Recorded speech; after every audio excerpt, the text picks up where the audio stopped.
University. We did have our player missing. She was out. Coaching decision wasn't able to make the trip. Kiana Favors. We now have everybody back in the fold, so we're looking forward to having our total team when we play on Wednesday against LSUA. We'll be here back in the battlefield. When we went out to Kentucky, it was a really, really interesting trip. They had a really, really good team. Georgetown was well prepared, had a lot of height. We played against two posts, 6'4", 6'5". It was interesting to see them and their style of play versus our speed. I think we did quite well, but we just had one quarter where we didn't do so well. Threes weren't falling for us, and so we just had to figure it out on the defensive end. We gave up a lot of offensive rebounds to the height, so just got to keep working in that situation. And then when we had an opportunity to play against Cumberland, we were controlling the game for the most part, and then we went cold towards the end. I had an opportunity to hit the free throws to go up by 2. We missed, came down, and we got the offensive rebound, called timeout, and we advanced the ball towards the end and drew up a play in our timeout for our freshmen, and we just missed a shot. So we got to do better in our execution. We also have to do better as far as boxing out, working harder. So we're looking forward to coming back off the road and playing on Wednesday against LSUA. The win we had against Loyola was an exciting win. I know everyone within the department as well as the university was excited about that. So we were happy to be able to get a victory over Loyola. I know we had in the past several attempts we hadn't been able to beat them, so we were very excited about that. But we got a lot of basketball to play.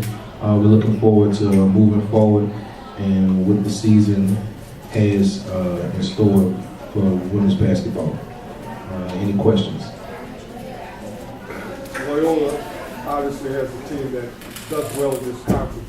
Would you talk about the key to you guys' success against them while you get so deep? Well, I feel our key was that we had outstanding play from our 2 freshmen. They actually really was in tune to the game. Alyssa Washington and Shayla Moore, they both finished with 22 and 24 respectively, and so they started. Loyola was playing us in zone, and so we were able to get out and push the ball and hit some shots behind the three-point line. So we shot well from the three-point line. Unfortunately for us, that news traveled fast. So when we went to Kentucky, we saw some triangling too. We saw some face guarding, and so a lot of our other players had to step up. Unfortunately, we weren't able to do that, and so we had to come back and work on some different things to be able to get them the ball and show them, exactly what it's like when you're being face guarded and how to get open. So that was an interesting part of the trip, just having the freshmen to learn that, once you start having those big time games, your scout reports gets out real quick on what we need to do in order to stop you. So with your new players, how you feel about their confidence? You got a couple games you dealt right now. How you feel like you're getting into the system and also the confidence within themselves and their teammates? As a team, I feel our confidence level is extremely high. We expect to win when we get on the court. We feel like we're prepared. I think one of the biggest things that we just have to work on is just being consistent and being able to excel at our execution, especially in late game situations. So that's one of the things that we're focusing on right now. Any other questions? Yes. Could you please... Coach, you mentioned we had a tough quarter. Of course, if any of y'all don't know, we did get outscored 28-2 in the second quarter. What do you tell your team as a coach? Because I'm sure everything you tried wasn't working. It's like when the rails fall off, the trains come off the track, it's tough. So what do you tell your team going into half when we just got outscored 28-2? Well, at halftime, I just explained to the team that we have to stick to the script.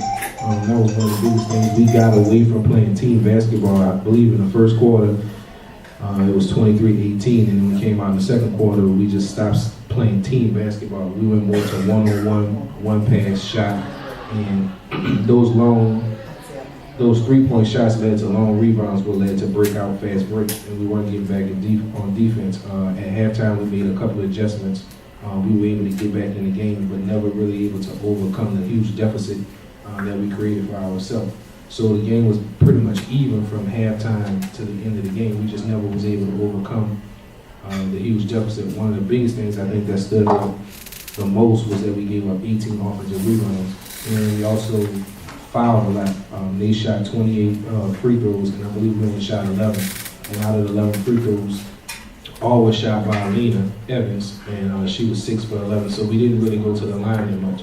We was dealing with a lot of size. They had a lot of size and height. So when the ball went up, we were trying to block out, but it was just tough. So it gave us an opportunity to be able to see what it's like to play a team on a national level with that type of size and that type of height. So we can start trying to recruit players that we need to be able to compete, not just regionally or locally, but on a national level. Yeah. What is your plan going forward as far as with your team you have now, and if you come across other teams within the season with the size and the height, and as far as with your freshmen, they get the word out that she's a shooter, or either your 31 and number 3 are shooters on the team, and they are really face guarding them. What is your plan to deal with these types of teams with the height, the size, and shutting down your three-point shooters?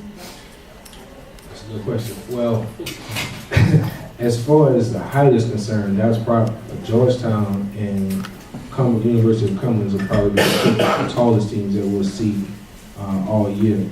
The only other team will probably have that type of size is Xavier. But obviously, we're familiar with our opponent when it comes to playing Xavier.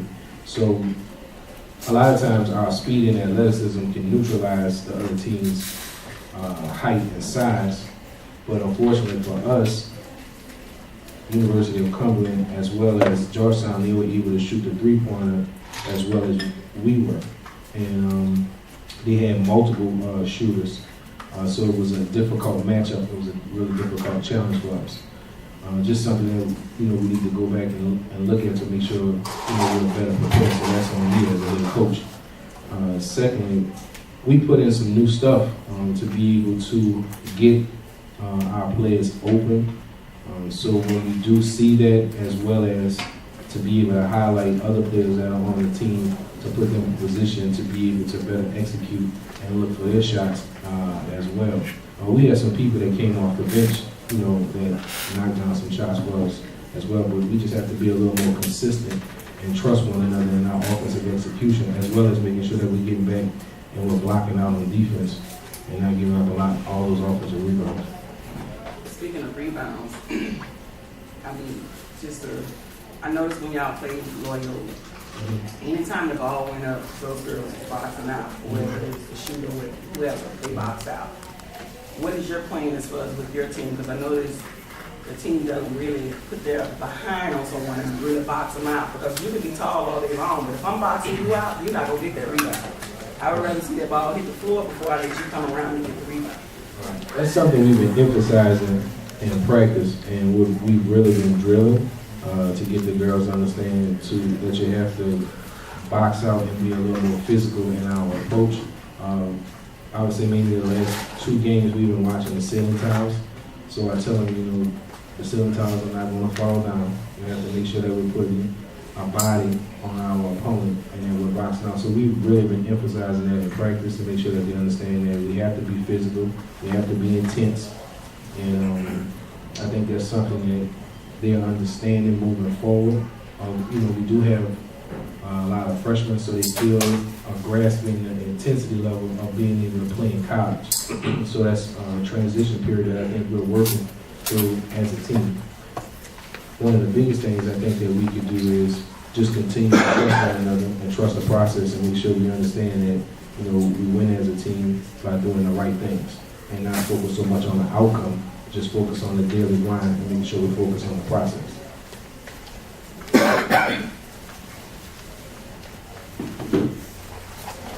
I wanted to commend you on the win versus Loyola.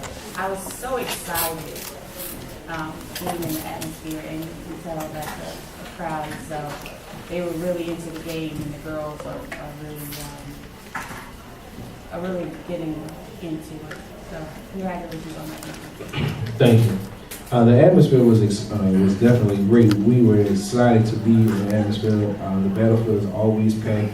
We know when teams come in, we're definitely going to have home court advantage. That was one of the things that we ran into when we were on the road against Georgetown. It was like a Division I level atmosphere. They had a pep band. The crowd was sitting behind us. They had crowds facing us, so the excitement and the atmosphere was really there. So if we made a mistake, the crowd elevated the level of mistake. And so I think early on, having the girls in that type of atmosphere, being on the road against a good opponent, an opponent that I feel is going to be nationally ranked, was a good test for us. So, get that under our belt, and so we build upon that. I think a lot of times, just because we didn't do well doesn't mean that we're not good. It's just we have to learn from our mistakes in order to get better. So I think our success is in our failure, but it doesn't mean that we are failure. I would like to congratulate you also on the win against Loyola. How do you get your team to realize when we're ahead and we bringing the ball down instead of just coming down and just shooting, instead of wasting time, we need to use the shot clock because Loyola almost got back in that game. So how do you get your team to recognize we have the lead, it's time to work the clock in our favor? Yeah, well, our starting point guard was out against Loyola when we played, so we didn't have our normal leadership on the floor. But again, that falls upon me, it falls upon my shoulders. I have to make sure that the team is prepared and that we understand late game scenarios and late game situations and clock management. So I really don't think I did a good job in preparing the team to make sure that they understand like what we needed to do in order to be able to work the clock and make sure we understand time, score, and possession. So that's definitely something that we're working on. We're definitely going to work on continue to stress late game situations with us being able to call timeout and advance the ball into the front court. That gives us another opportunity, another aspect of our game to make the game more exciting towards the end. I think women's basketball has done a great job tremendously in being able to move our game forward with the quarters. So we're kind of patterning our game behind the international game as well as the program. So it's just helping us to understand the different rules that we have going forward this year, and we just have to continue working on it and continue to trust the process. What are some of the major rules that have changed for United in the win? I know they have changed from pads to quarters now. Is that the only change that they have? Well, one of the biggest rules that they are enforcing that we learned when we went to Kentucky is that you can't hand check. Oh, you notice that in Loyola game? Okay. All right, so there's that's definitely something that's really being emphasized, which is one of the reasons why our opponent shot so many free throws. We also can call timeout in the fourth quarter and overtime with under 59.9 seconds, and we can advance the ball into the front court to run a play. In the past, we would have to take the ball out in the backcourt, so we can do that now. And also, the NCAA is promoting freedom of movement for the offensive players. So can't knock down the flash anymore or anything like that. They don't want the game to be as physical. They want the game to be a little more finesse. Any other questions? Well, thank you, and thank you for coming out. Thank you for supporting Village Athletics. Coach Ron, we thank you for that update from women's basketball, and we'll move right along to our final update of the afternoon. Comes from Coach Mike Newell, head coach of the Blue Devils basketball team, and he'll tell you how the last week went for them, and then, of course, the upcoming big week for the Blue Devils. Coach Newell.